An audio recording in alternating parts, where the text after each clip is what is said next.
You're watching South Asia Newsline and here are the top stories we are tracking for you on Thursday, the 14th of September. Forces corner terrorists day after encounter deaths in India's Jammu and Kashmir. China becomes first to name new Afghan ambassador under Taliban. And people in Nepal mark traditional Father's Day.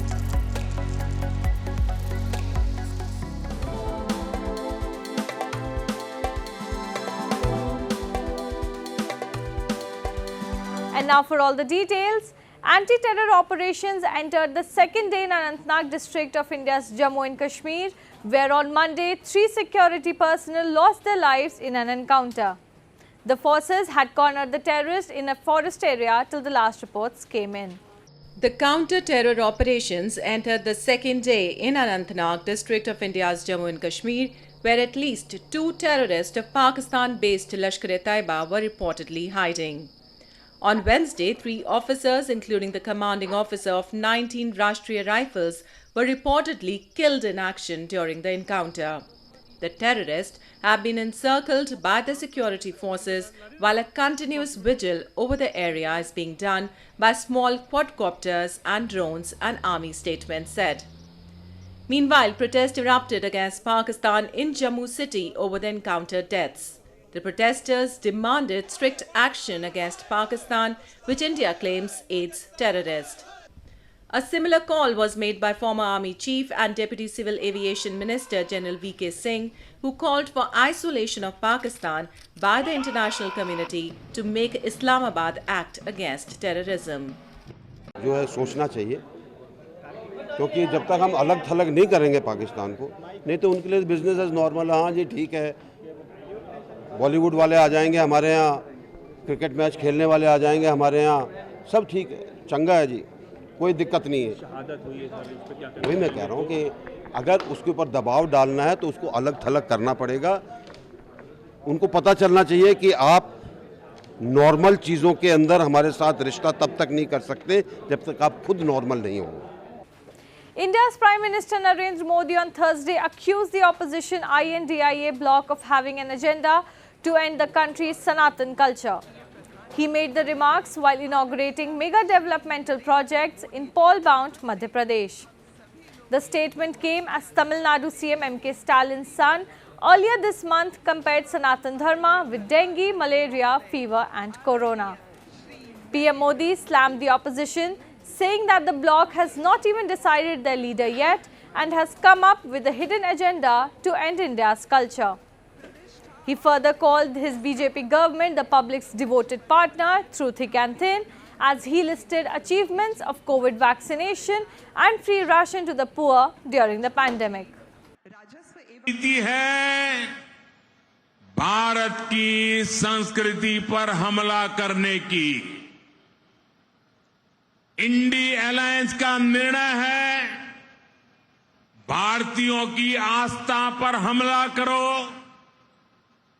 INDI alliance गठबंधन गठबंधन की नीयत है भारत को जिस विचारों ने, जिस संस्कारों ने, जिस परंपराओं ने हजारों वर्ष से जोड़ा है, उसे तबाह कर दो। Moving on, amidst controversy over polling dates in Pakistan, the country's President Arif Alvi on Wednesday, in a letter to the Chief Election Commissioner, unilaterally proposed November 6 for the general election. He added that according to the Pakistan's constitution, the general elections to the National Assembly should be held by the 89th day of the date of its dissolution. The National Assembly was prematurely dissolved last month. The poll body had already announced that elections could be held before February next year, though no time frame has been announced yet.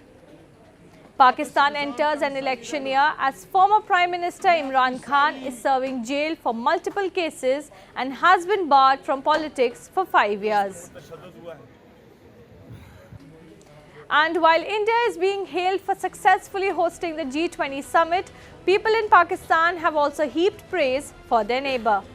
The 2-day mega huddle this past weekend saw the G20 member states adopt the New Delhi Declaration, while other key takeaways were announcement of India-Middle East-Europe Trade Corridor and the formal induction of the African Union as a full member of the bloc.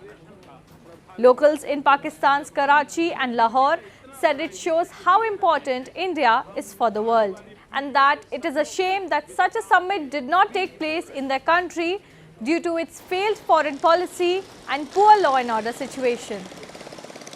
कि हमारी जो foreign policy है और जो law and order situation है पाकिस्तान में, तो हम बहुत पीछे चले गए हैं। अभी लास्ट 10 सालों में, 10 भी नहीं कहूँगा, एक 5-6 सालों में हम पाकिस्तान जो है इकोनॉमी में और सिक्योरिटी के हवाले से बहुत पीछे चले गए हैं। शायद हमें दुनिया ने जो है साइड लाइन पे लगा लिया है, क्योंकि आज हम अपनी इकोनॉमी को डिफ़ॉल्ट होने से बचाने की कोशिश कर रहे हैं और इंडिया जो है वो वर्ल्ड के जो 20 बेहतरीन बड़ी क़ुव्वतें हैं उनके साथ खुशगपियों में मशरूफ़ है।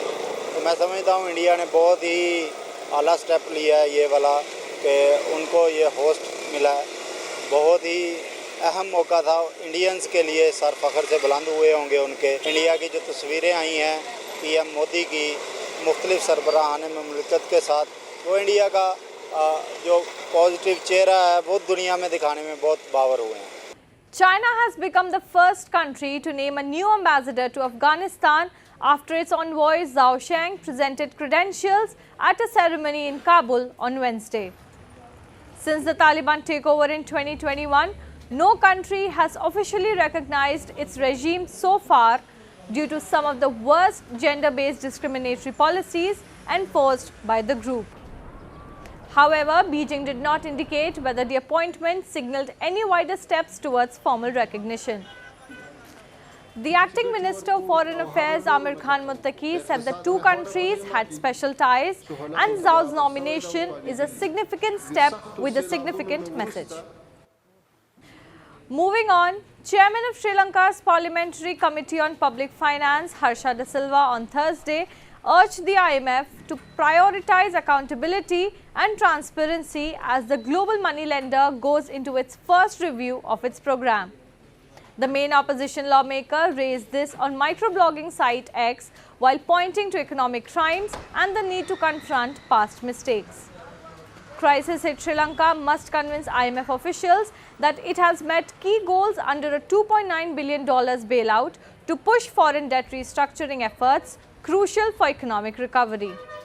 The officials will assess the island nation's performance under a 4-year program secured last March. The bailout has helped Sri Lanka to build up reserves, stem a fall in its currency and tame runaway inflation. Thousands of people gathered on the banks of Bagmati river in Nepal on Thursday to offer prayers on Kushe Aunshi, commonly known as the traditional Father's Day. Take a look. Thousands of people thronged the banks of Bagmati river flowing past the Gokameshwar temple in Nepal to take a holy dip and offer prayers on Kushe Aunshi, commonly known as Nepal's traditional Father's Day. A fair is organized each year on the occasion, during which children feed their fathers with delicious food items including sweets and show reverence, while those who have lost their father perform rituals for the salvation of his soul. हाम्रो परम्परा हिन्दू परम्परा अनुसार गोकर्णमा आएर चाहिँ नि एकपल्ट श्राद्ध गर्नु भन्ने हाम्रो बुढापाकाहरूको परम्परामा चलिआएको र त्यसैको अर्थ हामीहरू यहाँ आएको। People believe that distributing alms at Gokameshwar gives salvation to the soul of parents. It is also believed those who have lost their father would be able to see his face in the river on the day of Kushe Aunshi. अब छोराको भूमिका हैन, मातापिता हुनुहुन्न हैन, उहाँलाई पिनो दिनु, तर्पण दिनु आको। That's all in tonight's edition. We will see you same time tomorrow. Good night.